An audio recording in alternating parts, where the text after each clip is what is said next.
Hello everyone, this is CA Rohit Bansal.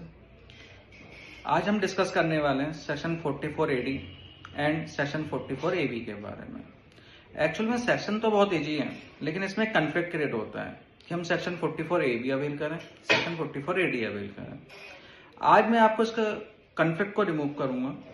Actually क्या होता है, हम सभी को पता है कि सेक्शन 44 एबी की बात करें टैक्स ऑडिट की, वहां टर्नओवर की लिमिट लिखी हुई है 1 CR। यदि हमारा प्रीवियस फाइनेंशियल में टर्नओवर 1 CR से एक्सीड करता है तो हमको टैक्स ऑडिट करवाना मैंडेटरी हो जाता है फॉर द बिजनेस। लेकिन यदि हम बात करते हैं जो 1 CR की लिमिट है, it can be extend to 10 CR। ये 10 CR लिमिट आपकी कब हो सकती है? यदि आपकी ग्रॉस रिसीट्स हैं एंड जो भी आपके एक्सपेंसेज हैं, जो revenue and expenses, it should be 5% और लेस। मतलब जो 5% है उससे कम होना चाहिए किसका? टोटल रिवेन्यू का इन कैश।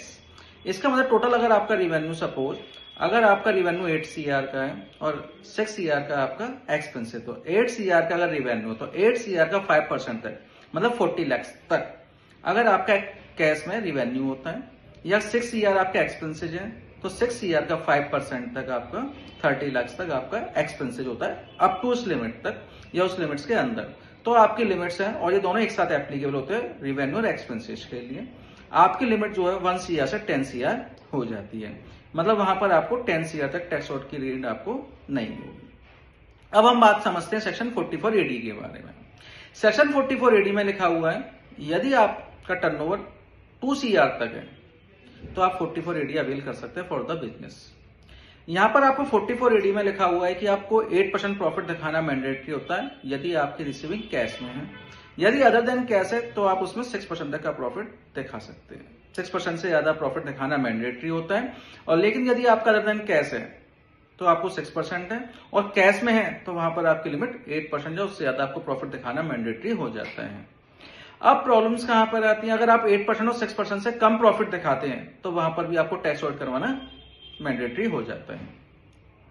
अब प्रॉब्लम्स यहां पर आती है कि हम सेक्शन 44 एडी जो बताता है वो लिमिट्स करता है 2 CR के लिए। 44 एबी की बात करें, वहां टर्नओवर की लिमिट्स आती है 1 CR। तो इस केस में हम 44 एडी प्रिवेल करेंगे और हमारी लिमिट जो है 1 CR की जगह 2 CR हो जाएगी, और हम बिना टैक्स ऑडिट कराए हम अपना रिटर्न फाइल कर सकते हैं सेक्शन 44 एडी को प्रिवेल करके। लेकिन यदि आपका टर्नओवर 2 CR से ज्यादा जाता है तो आप उस 44 एडीआई लिमिट से बाहर हो जाएंगे और आपको 44 एबी एप्लीकेबल हो जाएगा। अब एक प्रॉब्लम, यदि आपका टर्नओवर 2 CR से 3 CR तक हो जाता है